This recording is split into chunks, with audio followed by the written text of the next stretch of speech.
Gracias José Zanca por estar acá. Hoy vamos a hablar de la reforma constitucional de 1962 de la provincia de Santa Fe y de la época social y política que se vivió en ese año y en esa década, los inicios de los 60 y también, por supuesto, la del 50, la del 50. José Zanca es licenciado en Historia en la Universidad de la UBA y doctorado en Historia en la Universidad de San Andrés. ¿Qué tal, José? Bien, bien. Muchas gracias, Martín, por invitarme. No, gracias a vos por venir de Santa Fe, ciudad en la que estás viviendo desde hace 10 años, donde tenés tu familia. Y bueno, gracias por estar acá acompañándome. Vos conocés de esta temática y de este tema de la reforma del 62 con la que venimos hablando desde hace un par de años, desde que me puse a hacer la maestría en Historia. Aprovecho para presentar acá tu libro, creo que es tu último libro, Catolicismo y Cultura de Izquierda, si se puede mostrar ahí la tapa.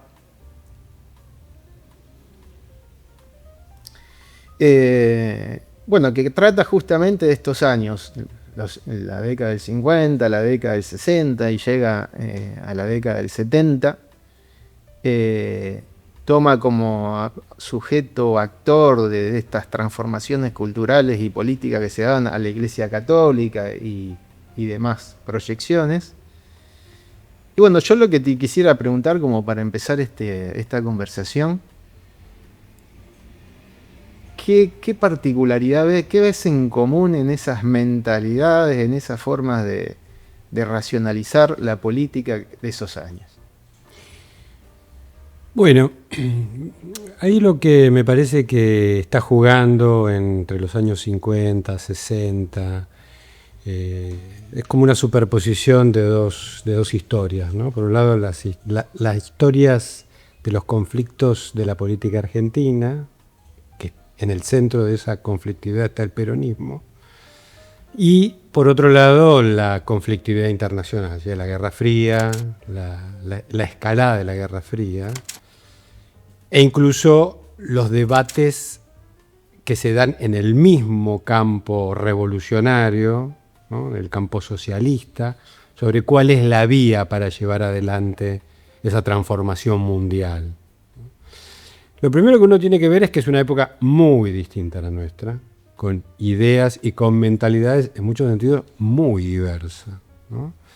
En el año 55 hay un golpe de Estado, la llamada Revolución Libertadora, que depone al gobierno constitucional de Juan Perón. Por supuesto, sobre ese golpe de Estado hay toda una serie de debates y tiene una serie de singularidades. Una, la más importante, es que a diferencia de los otros golpes de Estado que hubo en la historia argentina, el de 1930, 43, 66, 76, es un golpe que restaura a los partidos políticos. Es decir, es un golpe de Estado en el cual los partidos políticos aparecen restaurados, porque justamente el peronismo, con esa idea de construir una especie de hegemonía, ¿sí? Idea de unanimismo, la idea de que no existía la oposición, lo había empujado a los partidos políticos por afuera del debate público, ¿no? De hecho, en 1955, en ese momento en que Perón dice, bueno, vamos a abrir las radios y el canal de televisión a que hablen los opositores, es una cosa muy, muy, muy divergente, porque la prensa estaba muy controlada. Pensemos que los diarios, las radios, los diarios no todos, pero prácticamente todos estaban en manos del gobierno o se autocensuraban, las radios todas, la televisión, que todavía era un medio muy insignificante. Entonces, el golpe del 55 viene a restaurar los partidos políticos, ¿no? Y, por otro lado, a otro nivel, a nivel internacional, está desarrollándose la Guerra Fría. ¿La Guerra Fría qué es? Es un enfrentamiento nunca directo entre las dos grandes potencias emergentes después de la Segunda Guerra Mundial. Los Estados Unidos que viene a sustituir en ese liderazgo internacional a Inglaterra, que ya era una potencia en declive, y la Unión Soviética, que aparece en 1945 controlando prácticamente la mitad del territorio europeo y librando batallas por la hegemonía política, especialmente en Asia. ¿Sí? Bueno, la guerra de Corea, la revolución china, es decir, hay una especie de dominó internacional donde cada vez más países van cayendo bajo la órbita comunista. Por supuesto con desacuerdos, con conflictos, ¿sí? No es lo mismo China que la Unión Soviética, no es lo mismo Yugoslavia que la Unión Soviética, bueno, cada uno tiene líneas diferentes y a partir de 1959 se produce un hecho importantísimo en la historia de América Latina, que es la Revolución Cubana. Es ahí. Y la Revolución Cubana pone a América Latina, que siempre había sido una especie de zona hegemonizada por los Estados Unidos, en el marco de la Guerra Fría. Por supuesto que ya había habido muchas intervenciones de Estados Unidos, especialmente la más conocida y la más impactante es el derrocamiento del presidente Arbenz en Guatemala, ¿sí? En el año 54, digamos, acusándolo de comunista. Cuando en realidad Arbenz era más que nada un militar nacionalista, ¿no? Pero cualquier tipo de conflicto no controlado para el norteamericano que afectara sus intereses. Hay una especie de histeria anticomunista que se desarrolla especialmente en los años 50 y que a partir del año 59, no específicamente del 59, pero sí a partir del 61, cuando Cuba se declara digamos, una revolución socialista, a partir de ese momento sí, la histeria anticomunista no solamente va a venir del Pentágono, sino que las mismas, especialmente las Fuerzas Armadas latinoamericanas, y bueno, una parte importante de la opinión pública también, va a entrar en ese marco de histeria anticomunista. Entonces, cualquier sector que vuela un poco a izquierda, digamos, es visto como potencialmente comunista o próximo al comunismo, etcétera, etcétera. Bien. En ese marco de cosas, la Argentina entra en una nueva etapa cuando el gobierno de Aramburu convoca a una reforma constitucional en el año 57, una reforma de la misma constitución de 1853 y la convocatoria de elecciones. ¿Qué podés decir de la reforma? Vos que has estudiado... Mira, la reforma del 57 es muy interesante porque acordate que el gobierno de Aramburu convoca a la reforma, que se hace también en Santa Fe, ¿no? Que se hace en la ciudad de Santa Fe. Ahí hago un paréntesis. Bueno, ya Santa Fe, la ciudad de Santa Fe se empieza a instalar como la ciudad de la reforma cubana. Claro, venía desde el siglo XIX, pero la del 49 también fue en Santa Fe. Claro. Sí, sí, sí. Y justamente la reforma del 57, Aramburu la convoca para anular la constitución que estaba vigente, la constitución del 49, ¿no? Perón había hecho una reforma que había incorporado la reelección presidencial y aparte había incorporado un capítulo de derechos sociales. Bueno, sobre esa reforma constitucional se podría hablar un montón, sobre la del 49. En el 57 lo que sucede es que ya uno puede ver en esa convocatoria a la convención y en la misma convención cómo el peronismo, no el peronismo como partido, sino el peronismo como un conjunto de ideas, como una experiencia política, ha horadado a todos los partidos políticos. Sí, es una realidad que no solo el radicalismo se dividió. No. Todos los partidos, e incluso las Fuerzas Armadas se dividen. Las Fuerzas Armadas, el mismo comunismo. Los socialistas, ¿no? Van a aparecer grupos dentro del socialismo que se van a ir hacia el peronismo, incluso hacia una radicalización muy temprana, ¿no? Muchos de los primeros grupos armados vienen del socialismo. Bueno, como vos decías, lo más conocido es la división del radicalismo entre la Unión Cívica Radical del Pueblo y la Unión Cívica Radical Intransigente. Ahora, más allá de esa división, las ideas del peronismo, me refiero a las ideas de, por ejemplo, el rol del Estado, la nacionalización de los servicios públicos, la protección a los trabajadores, digamos, lo que uno podría llamar el esquema nacional popular, corporativista, digamos, la idea de una sociedad, de una comunidad organizada, llamémoslo como lo queramos llamar, eso había penetrado en todos los partidos políticos. Es decir, incluso aquellos que estaban en contra, incluso aquellos partidos muy novedosos, por ejemplo la Democracia Cristiana, el Partido Demócrata Cristiano se funda entre fines del 54 y el año 55, es un partido muy joven, ¿no? de grupos católicos que se organizan y que se funda en la clandestinidad y que tiene una impronta muy antiperonista. Ya para 1959 también se divide entre una línea más liberal, que son las huestes de Manuel Ordóñez, y el grupo más simpatizante o más benévolo con el peronismo, que es el grupo de Horacio Sueldo de Córdoba, ¿no? Es decir, todos los partidos, incluso los conservadores, ¿no? Después va a aparecer ese sector del Partido Conservador Popular que va a acompañar, ¿no? Solano Lima, que va a acompañar a Perón hasta en su tercera presidencia.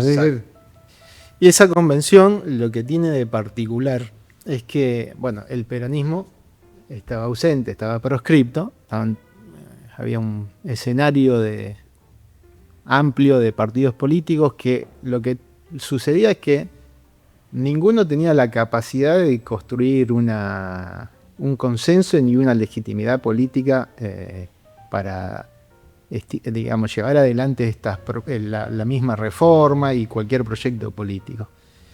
Y los resultados de esa elección mostraron que el peronismo estaba vigente porque los votos en blanco salieron como expresión mayoritaria, le continuó la UCR del Pueblo y tercero la UCRI, un poco más lejos, y el resto de los otros partidos políticos.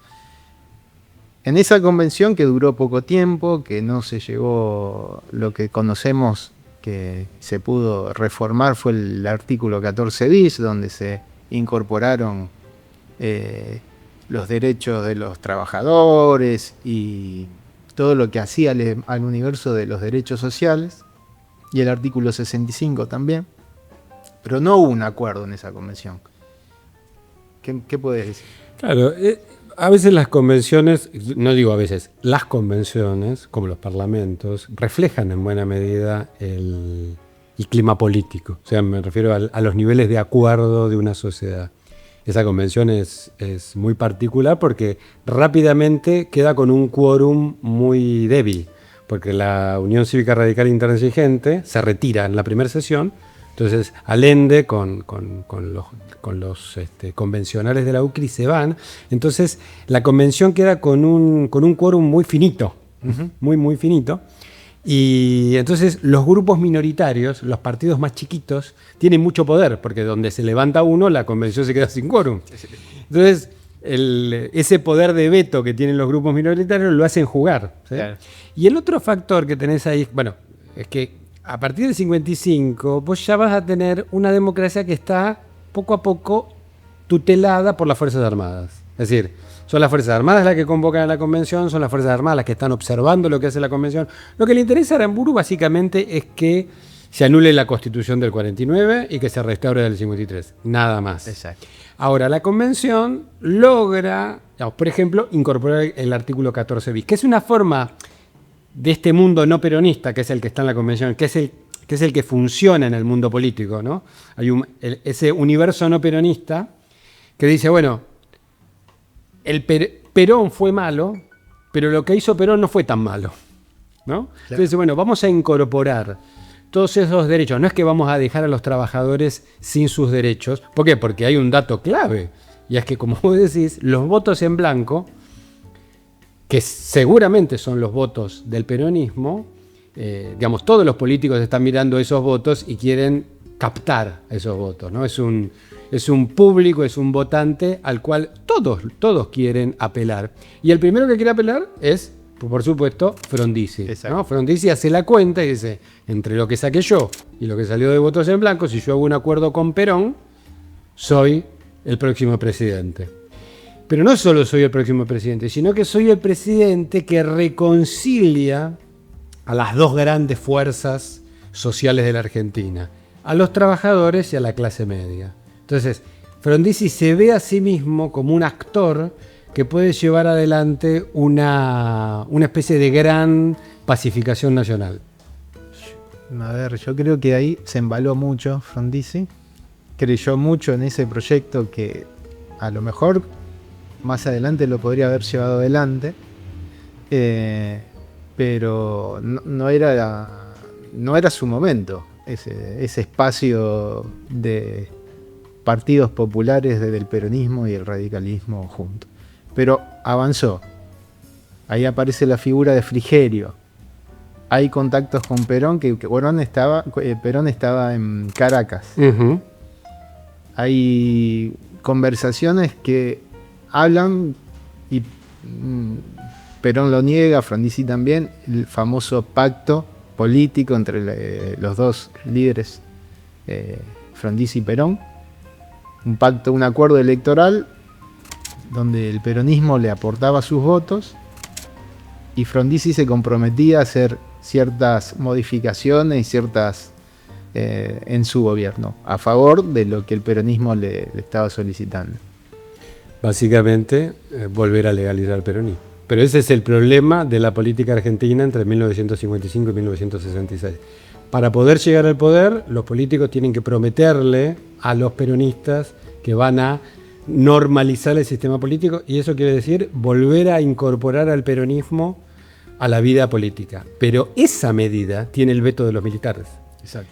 Entonces, uno podría decir, los partidos políticos lo perdonan a Perón relativamente rápido, ¿no? Ya primero Frondizi, después la Unión Cívica Radical del Pueblo, es decir, poco a poco la idea es, bueno, no podemos seguir con este sistema en el cual un sector tan importante como el peronismo no puede jugar, porque esto nos perjudica a todos.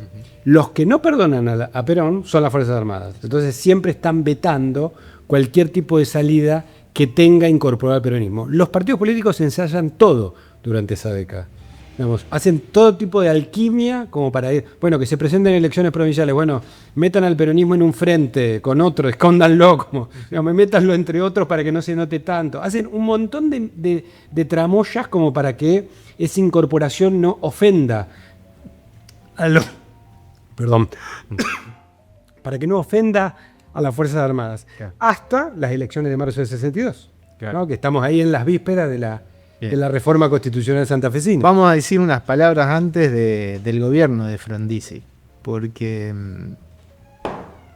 Frondizi llega en sus años previos. Frondizi escribe Petróleo y Política, donde se muestra como un defensor de los intereses nacionales, donde defiende los recursos naturales como para el Estado argentino, que los controle. El gran problema de esa época era la dependencia de la importación de combustible, de petróleo, y ahí aparecen las ideas desarrollistas. ¿Qué me puedes decir? Claro, en realidad Frondizi hace prácticamente todo lo contrario de lo que dijo durante buena parte de su carrera política.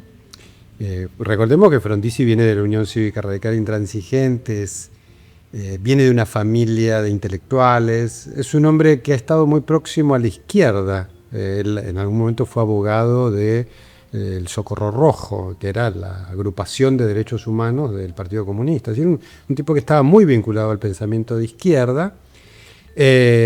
Sus hermanos, digamos, Ricieri, el rector de la Universidad de Buenos Aires en el 50 y a partir de la normalización, y Silvio, ¿no? También un pensador de izquierda.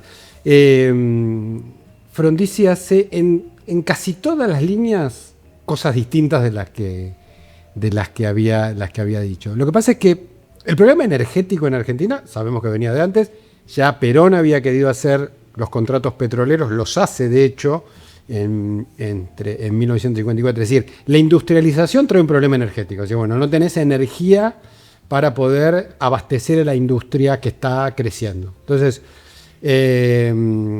necesitas una explotación petrolera y eso vos no tenés ni los dólares ni los pesos como para hacer esa inversión en la década del 50. Entonces, bueno, tiene que venir un capital extranjero.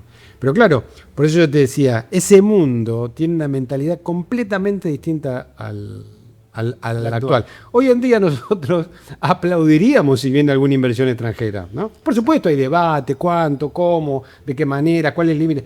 Pero yo creo que un sector muy pequeño de la sociedad diría, no, que no vengan los capitales, no.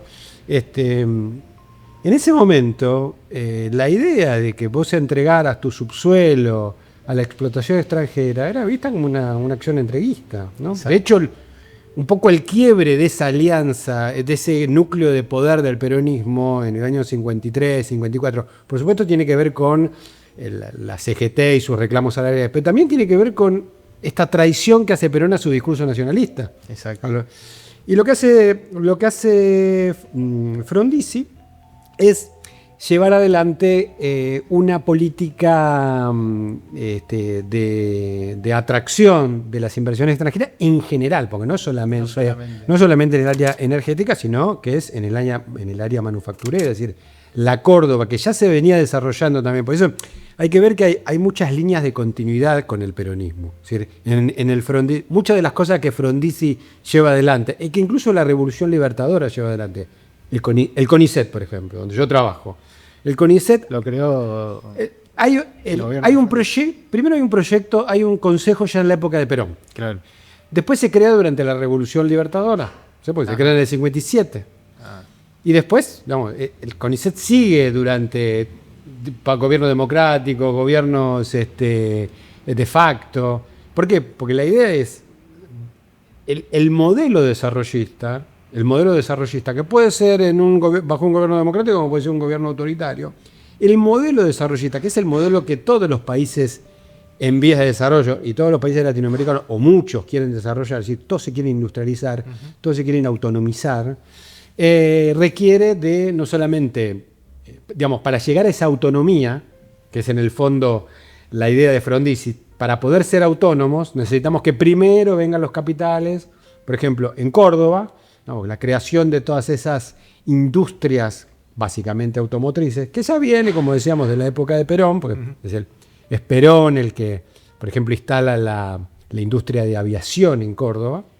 Entonces ahí hay un núcleo, ¿sí?, que el frondicismo lo va a llevar adelante de forma exponencial, ¿no? Porque en esos 4 años de gobierno desarrollista, sin duda, casi se alcanza el autoabastecimiento, hay un desarrollo industrial muy importante, pero la contracara de ese proceso de desarrollo es un fuertísimo ajuste sobre los trabajadores.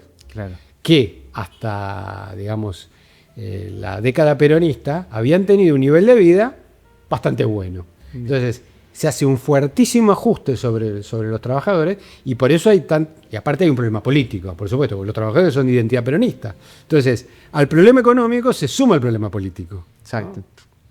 Y también, digamos, la amenaza del comunismo ahí se vuelve a presentar y esto deriva en en la creación del CONINTES. Claro. Que tiene choques con los movimientos sindicales del peronismo por el frigorífico de La Torre en provincia de Buenos Aires. También, la huelga bancaria también. Los bancarios, el ferrocarril. Ahí lo que hay es lo que empieza a difundirse entre, digamos, el establishment, es la idea de que el problema que está trayendo el peronismo es las masas disponibles. ¿Disponibles para quién? Disponibles para el comunismo. O sea, la insatisfacción de las masas al no poder reencontrarse con el peronismo es el peligro de que esas masas caigan en los cantos de sirena del comunismo. Y de hecho, si bien el Partido Comunista apoya la Revolución Libertadora, digamos, es parte incluso participa en varias de las intervenciones a los sindicatos, es parte de ese grupo llamado los 33 sindicatos democráticos, ese tercio del sindicalismo que no es peronista. durante el gobierno de Frondizi, digamos, y apoya la candidatura de Frondizi, durante el gobierno de Frondizi va a confluir en muchas de las huelgas con el peronismo. Por supuesto que el Partido Comunista de Argentina mantiene una línea soviética, es decir, mantiene una línea que podríamos llamar reformista, en el sentido de que la llegada al poder tiene que ser a través de una vía pacífica, una vía incluso democrática podría llegar a ser. Lo que pasa es que en el 59, con el triunfo de la Revolución Cubana, también el debate dentro del comunismo, el debate dentro de la izquierda se transforma. ¿Por qué? Porque tenés un grupo de jóvenes guerrilleros que a través de la violencia toman el poder. Claro. Entonces ahí la pregunta es por la violencia. Claro. Y también una cuestión generacional, me parece. Porque en Rosario se vio el último intento de la resistencia peronista de tomar con ex militares el regimiento 11 y de ahí generar una reacción en los primeros años del gobierno de Frondizi. Esto fracasa. Pero lo que se ve es la presencia de jóvenes que toman estas ideas que provienen más de la Revolución Cubana. Yo creo que ahí es, como vos decís, es clave porque da el modelo de una revolución exitosa y empieza a cambiar el discurso también del mismo peronismo, de alguna manera. Claro, porque vos ahí tenés también otra capa de sentido, que es el cambio cultural que se está operando en los años 60 con los jóvenes, ¿no? Está tan de moda hablar de los jóvenes, que me encantan los jóvenes. Pues ahí tenés, en todo el mundo, no por supuesto solamente acá, pero vos ahí tenés muchos síntomas, ¿sí? De que los jóvenes están mostrando señales de gran insatisfacción, ¿sí? Están mostrando grandes señales de insatisfacción con el mundo de sus mayores, con los mandatos de sus mayores, ¿sí? Y eso tiene una expresión política, por supuesto, pero viene mucho más del mundo de la cultura y viene mucho más de, uno podría decir, de la historia de la familia, ¿no? Los jóvenes están manifestándose, uno lo puede ver, una película muy simbólica, muy significativa, Los jóvenes viejos, de Kuhn, ¿no? Es muy sintomática en ese sentido, ¿no? De cuando uno los ve vestidos, no dice, no hay mucha diferencia, porque usan, se van a Villa Gesell de traje, con zapatos, pero ahí vos ves en el discurso de estos jóvenes viejos la insatisfacción con ese mundo de sus mayores, con los conflictos de sus mayores, y esos jóvenes son los que van a encontrar, en muchos casos en el peronismo, después del 65, del 66, muchos de ellos viniendo de familias antiperonistas, que se van a encontrar en el 65, en el 66, en el 67, con el peronismo como una vía de transformación social. Claro. E incluso con el catolicismo. O sea, muchos de esos jóvenes también son militantes de la Acción Católica, que se han embanderado, porque recordemos que la caída del peronismo tiene que ver con su último conflicto con la Iglesia, ¿sí? Con la quema de las iglesias, con el conflicto con los militantes laicos del catolicismo. Entonces, muchos de esos jóvenes que han participado en las jornadas y jóvenes que posteriormente se van sumando a la militancia católica, muy convocados por el Concilio Vaticano II a partir de 1962, ¿no? Con la renovación de la Iglesia, muchos de esos jóvenes son jóvenes que combinan un discurso de insatisfacción respecto de la sociedad, de la miseria de América Latina, de la sociedad de sus mayores, una vocación por el cambio con sus ideas religiosas y con una iglesia que le está abriendo la puerta a esas ideas de cambio. Exacto. Que es lo que tratás en este libro. En buena medida. Hablemos de la Universidad Libre y Laica, que también fue otro tema fundamental y que dividió las aguas de la opinión pública en esa época. Claro, por eso yo te decía que Frondizi, que es un presidente que viene más bien de la izquierda, del radicalismo.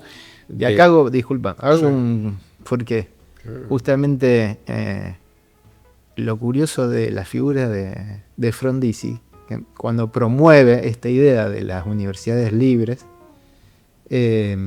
lo acusan de ser de derecha y estar a favor de los sectores conservadores de la Iglesia Católica.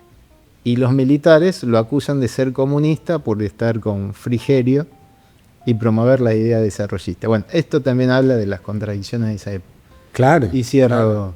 Digamos, cuando vos en la política tenés una división, ¿no? En donde todos te están observando a ver hacia, digamos, todas tus acciones, cuando todas tus acciones, incluso los bienes culturales, ¿no? Ahora estamos mirando, ¿no?, si una película va para un lado, si una película va para el otro, si una serie va para un lado, si una serie va para el otro. Es porque estás en un clima en el cual la política lo está absorbiendo todo. Y es lo que pasa en la Guerra Fría. Y es que, bueno, a ver, ¿de qué lado estás? ¿No? ¿De qué lado estás? Y lo que pasa con la laica o la libre es eso.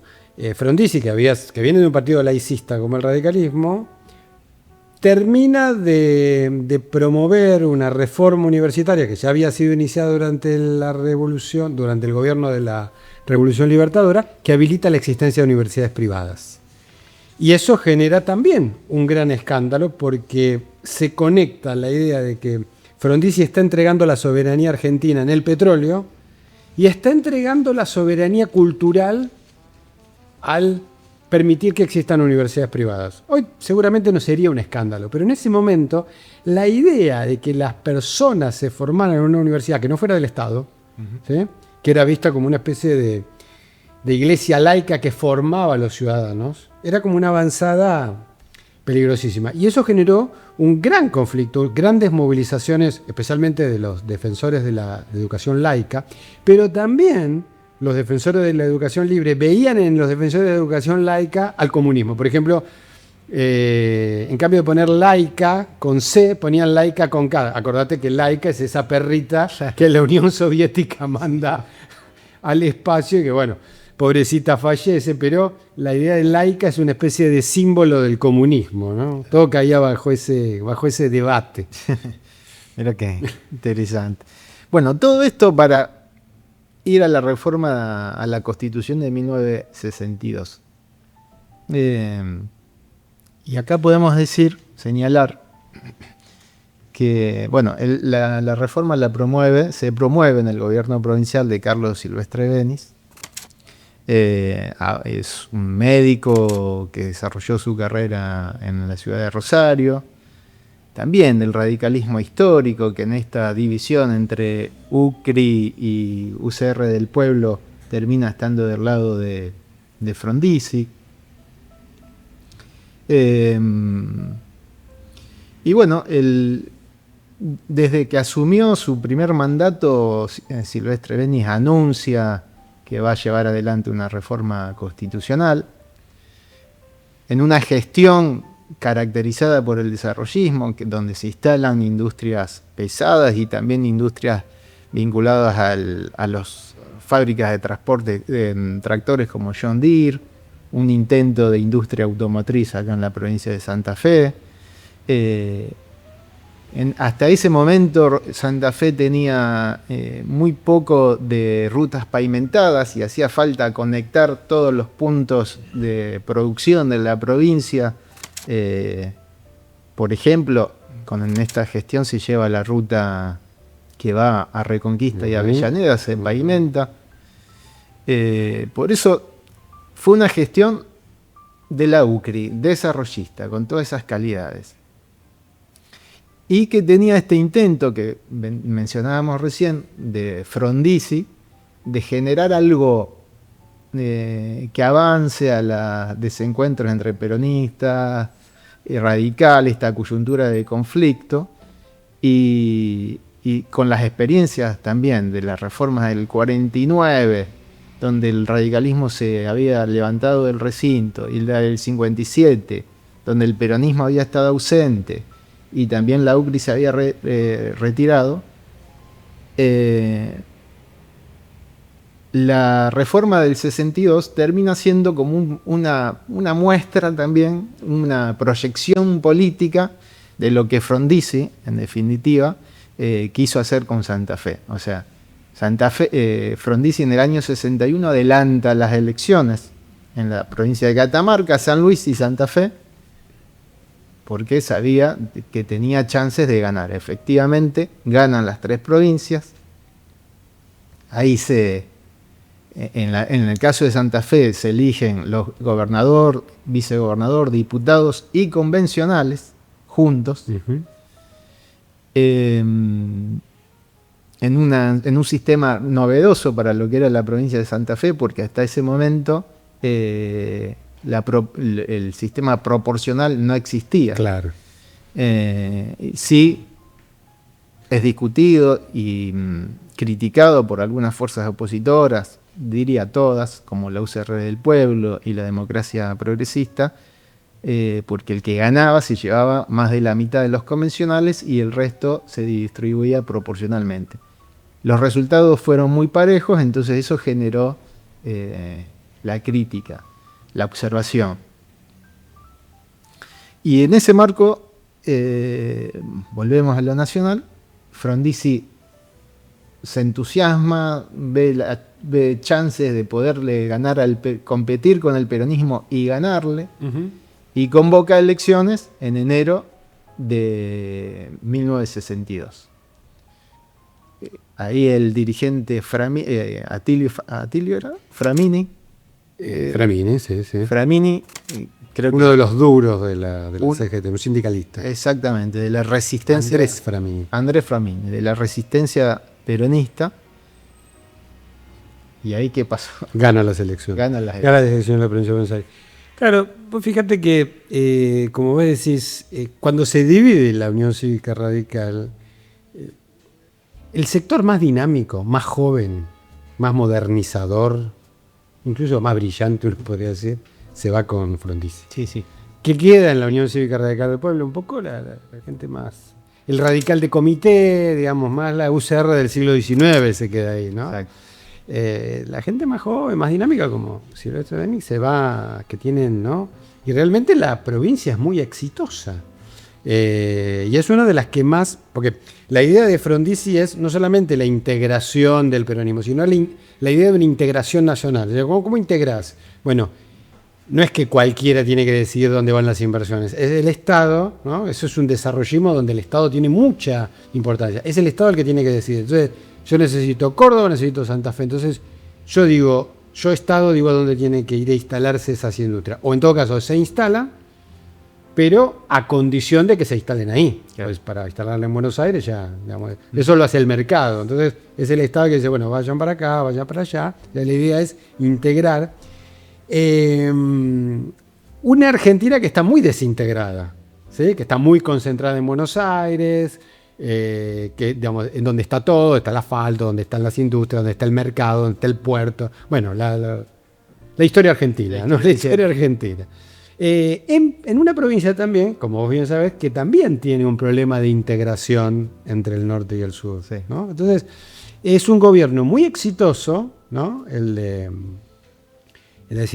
Silvestre Beni, y en el que apuesta por una reforma constitucional que tiene un sistema que uno hoy lo vería como bastante escandaloso. Dice, bueno, ¿cómo te llevas todo? Ganaste por muy poco y te llevas todo. Pero claro, también están mirando lo que pasó en el 57, ¿no? Y esa reforma constitucional en la cual las minorías tenían demasiado poder. Claro. ¿Sí? La idea, incluso, vos fíjate que el régimen proporcional se aplica, digamos, hasta bien entrada la década del 60. Es decir, la idea era que el que ganaba, Frondizi cuando gana, en el 58, él tiene todas las 2 cámaras. Claro. Porque él, digamos, el sistema era que era el que ganaba se llevaba la mayoría, ¿no? Era una idea de que el presidente necesitaba un Congreso a su favor, ¿no? Porque si no lo iban a dejar gobernar. Bueno, habíamos dicho, ganaba Framini, y como habías mencionado antes, los militares siempre atentos al avance de lo que hacían los peronistas. Le hacen un planteo a Frondizi de que eso no podía ser, que el peronismo vuelva a ganar las elecciones y vuelva a surgir como una alternativa política, y las elecciones son anuladas. Exacto. Las Fuerzas Armadas estaban divididas, como se sabe, no en respecto a su a su antiperonismo. Los pocos peronistas que quedaban ya habían sido purgados entre 1955, 56, 52. Habían sido eliminados de las Fuerzas Armadas. Lo que había era una división fuerte entre qué hacer con el peronismo, ¿no? Y ahí aparecen los azules y los colorados, ¿no? Los azules, que lo que dicen es, tenemos que reordenar políticamente a la Argentina, los militares no pueden ser un partido político más. Y los colorados, que dicen, no, lo peor que le puede pasar a la Argentina es que vuelva el peronismo, hay que instalar, si es necesario, una dictadura larga y prolongada hasta que la gente se olvide del peronismo y se muera Perón. Eso existe ya durante el gobierno de Frondizi, y Frondizi va a ir jugando, porque no es el primer planteo el del 62, sino que él viene recibiendo a los militares cotidianamente. Sí. Constantemente planteo de los militares. Porque es una sociedad donde las Fuerzas Armadas, yo le pregunto a cualquiera por la calle, ¿quién es el jefe del ejército? ¿Quién es el jefe de la Armada hoy? Nadie lo sabe. Sí. En ese momento todo el mundo lo sabía, porque era un actor importantísimo, ¿no? Era un tipo que podía desplazar al presidente. Entonces vos tenés en ese conflicto que Frondizi, que intenta ser hábil, pero en relación al tema de las Fuerzas Armadas no lo logra, porque le promete a uno, le promete a otro, le promete a uno, le promete a otro. Bueno, finalmente termina sucediendo que en esa elección, en la elección de la provincia de Buenos Aires, gana el peronismo y los militares no lo pueden aceptar, le exigen, ahí hay una discusión, los actuales frondicistas o los herederos del desarrollismo dicen que no es Frondizi el que hace la anulación, sino que Frondizi ya estaba preso cuando se hace la anulación. Hay algo de verdad en eso, pero sin duda Frondizi estaba dispuesto en todo caso a ajustar su política a lo que los militares decidieran, pero lo cierto es que frente al triunfo del peronismo en la provincia de Buenos Aires, ya el gobierno de Frondizi no tiene el apoyo de los militares y se produce su caída. Exacto. ¿No? Se produce su caída. Con la caída de...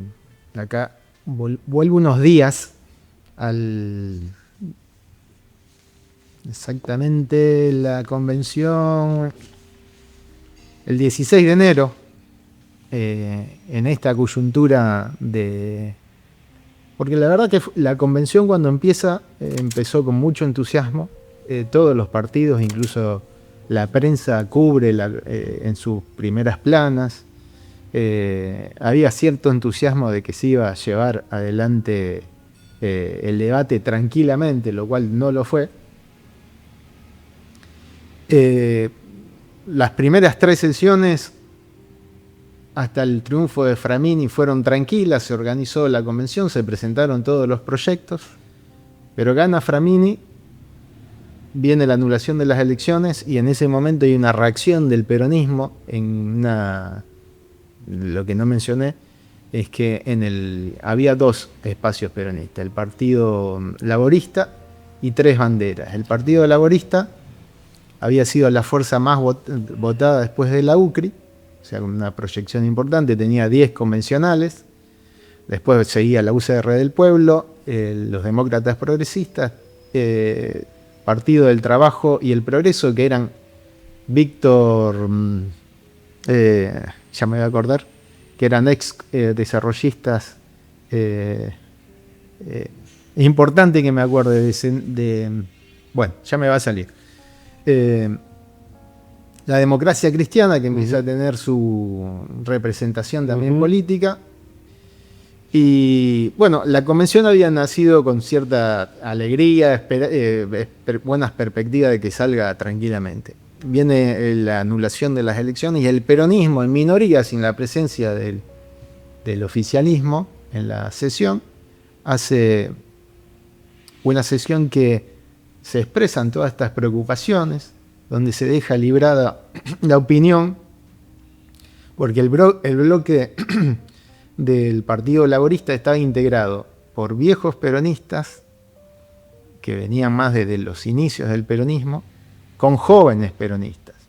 Y la conducción en la presidencia del bloque estaba conducido por Cirinaglia, Sinigaglia, que era un convencional joven de apenas un poco más de 30 años, abogado de hijos del cónsul italiano en la ciudad de Santa Fe, un joven muy formado, muy cercano a John William Cook. Y en esa misma convención, después del golpe de Framini, menciona la idea de la revolución. Si vamos a elecciones y ganamos y no nos reconocen este resultado, ¿cuál es la alternativa? La revolución. Bueno, hay un cierre, porque en las actas de la convención esa discusión que se dio en esa sesión en minoría no está transcripta, sino que está en la prensa, algunos comentarios, y hay una suspensión, una incertidumbre muy grande en la convención de qué va a pasar. De hecho, en esa misma sesión en minoría se decía, bueno, esto no tiene sentido. Si la democracia, estamos llevando adelante una reforma, una constitución, donde se supone que somos republicanos, democráticos, donde vamos a dar nuestras opiniones en el recinto, y hay un golpe de Estado por una expresión política que termina ganando, que ganó las elecciones, no están dadas las garantías para que sigamos dando nuestra opinión en este recinto. Claro. Una cosa, Martín, hay una singularidad en ese golpe de Estado, ¿no? Es muy, muy singular, porque acordate que, a diferencia de otros golpes de Estado también, no se instala un militar, sino que el que a través de una jugarreta, de la habilidad del personaje, el que se instala es el presidente provisional del Senado, que era Guido, que es un personaje bastante gris. Sí. Un personaje gris, pero él logra, digamos, justamente este desacuerdo que hay entre los militares, entre azules, colorados, distintas versiones del antiperonismo.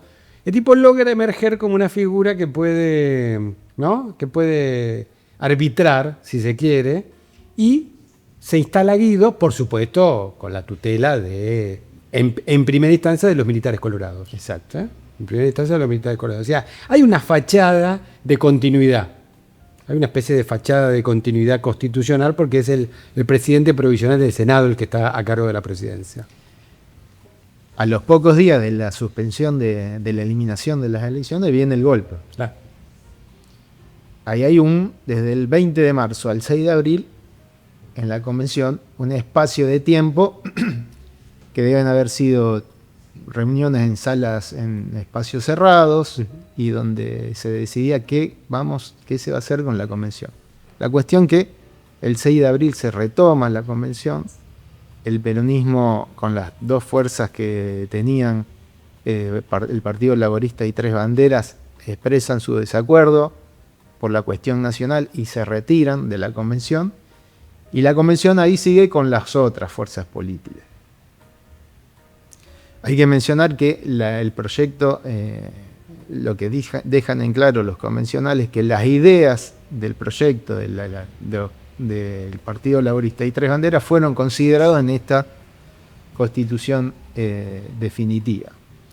En ese marco también las mayorías del Partido Oficialista, en un espacio de posible desencuentros y desacuerdos, cede a los otros partidos la incorporación de algunos de sus propuestas constitucionales. Ahí toman las ideas del Partido Demócrata Progresista, también del radicalismo del pueblo, de Progreso y Trabajo.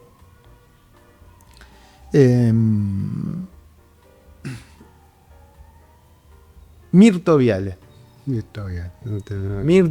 que venía del desarrollismo, estaba en el Partido Progreso y Trabajo, que después fue candidato a presidente, si no me equivoco. Y bueno, esta convención retoma su trabajo el 6 de abril y en sesiones maratónicas, porque muchas duraban más de 12 horas y los convencionales se quedaban horas de la noche. Pensemos también que era el calor de Santa Fe, así que en enero en Santa Fe. Y estaban a contrarreloj porque tenían que cumplir con un plazo, que era el 14 de abril, que ahí es importante también mencionar las experiencias anteriores de las reformas constitucionales. Claro. Esta reforma venía a reformar la constitución que estaba vigente en el 61, era la constitución del 1900, que era una constitución que respondía más a los intereses y dinámicas políticas del siglo XIX, nada que ver con lo que pasó en el 20. Los intentos de reforma como la del 21, que la tratamos también en este espacio, y la del 49 habían sido frustrados, estuvieron poco tiempo en vigencia, y lo que había que cambiar era una estructura de poder provincial que no respondía a las necesidades y también incorporar, no respondía a la realidad política de ese momento, integrar a toda la provincia y a incorporar los nuevos derechos sociales que habían estado presentes, tanto en la 21 como en la del 49. Bueno, esta constitución de 1962 sale con la ausencia del peronismo, pero con una intención. Yo creo que, de hecho, en las últimas sesiones quedó manifestado, el peronismo se va por una cuestión nacional, y acá hay también un replanteo de muchas veces la política santafesina no podía alcanzar los acuerdos que necesitaba por la dinámica nacional. Sí, sí, sí. Así que bueno, como dato importante de lo que vino a cambiar la Constitución de 1962 a nivel político, había un consejo, el gobernador se elegía por un consejo de electores, donde había no un solo distrito electoral, que es la provincia de Santa Fe, sino que cada departamento era un distrito electoral. Claro. Los diputados, los electores, los senadores se elegían por departamento, no con una lista única. Y se hace la elección directa, se establece la elección directa, en el caso del gobernador. Se establece un sistema también proporcional para la elección de los diputados provinciales. 50 diputados provinciales, 28 para la mayoría, y la otra parte distribuida en los partidos políticos que competían. Se establece a nivel judicial también la inamovilidad perpetua o permanente de los jueces, cuando antes, en la de 1900, eran por 6 años los casos de jueces de la Corte Suprema y de la Cámara de Apelación de Rosario, y de menor plazo los jueces de menor instancia. Bueno, acá se establece la inamovilidad de los jueces. Y también sale de un sistema, con la Constitución del 1900 teníamos un sistema bicéfalo en el Poder Judicial. La Corte Suprema en la ciudad de Santa Fe y la Cámara de Apelación en Rosario, que casi funcionaban por separado. Lo que decía la Cámara de Rosario no era revisado en la Corte Suprema de Santa Fe. Así que la Constitución de 1962 viene a integrar con esta idea también desarrollista la provincia de Santa Fe. Y a nivel de derechos, bueno, como habíamos dicho, la justicia social en el preámbulo, reconoce a la Iglesia Católica como la religión del Estado. Mantiene el artículo de confesionalidad del Estado que traía la Constitución de 1900, que había sido eliminado en la del 21, que había traído tantos conflictos, y que es restaurado, digamos, que es mantenido. Exacto. Que se mantiene hasta el día de hoy, entiendo que. Exactamente. Que va a ser, pero agrega la libertad religiosa, que antes no estaba. Exacto. Sí. Entonces, en comparación a la Constitución del 1900, ha sido una Constitución muy de avance. Y es la primera, digamos, estamos ante las primeras convenciones en las que participan mujeres. Es un dato. Exactamente. Tanto en la del 57 como en la del 62 en Santa Fe. Exactamente. Figura. De hecho, yo ahí marqué en las actas el último discurso de una de ellas, que era la convencional. Yo con los nombres soy. Bueno. Ahora lo voy a leer, Sí. porque me parece interesante como para cerrar esta charla de su visión de lo que iba a pasar, porque tantas quiebres institucionales, en esta coyuntura de desorganización, de incertidumbre nacional, que se esté produciendo, sancionando una constitución, era tal vez un gesto de creer en las instituciones de alguna manera. El desenlace fue que en el 14 de abril se sanciona la Constitución. Una de mis fuentes, que fue Roberto Rosuga, un amigo personal, también político reconocido de la provincia de Santa Fe, y que fue uno de los convencionales más jóvenes, me cuentan que terminan de firmarla todos los convencionales y lo van a buscar a Silvestre Beni para que la promueva y se sancione como ley. Silvestre Beni estaba operando ese barco, que fue él con la Constitución firmada, con el original, a buscarlo a un sanatorio, a un hospital, y Silvestre Beni estaba operando. Bueno, acá a los 10 días de la promulgación cae la intervención. Claro. Silvestre Beni es reemplazado. El temor era, porque como se habían anulado todas las elecciones, es que se anule también la elección de convencionales. Claro. Bueno, eso no pasó, y yo creo que no pasó porque primero en el gobierno de Guido, en esos primeros meses, había también una desorganización muy grande, no se sabía si intervenir o no, anular qué elección. Y yo tampoco estoy convencido de eso, porque la historia lo demuestra, que a los militares mucho la Constitución no le interesaba. Así que la Constitución queda en vigencia. A los pocos días de promulgada se publican los periódicos de Santa Fe y de Rosario. Y ahí nace nuestra Constitución. Bueno, hay mucho también que se puede hablar, de decir, de los debates puntuales, pero es importante llegar a una instancia de acuerdo, justamente. En el peor contexto. En el peor contexto. O sea.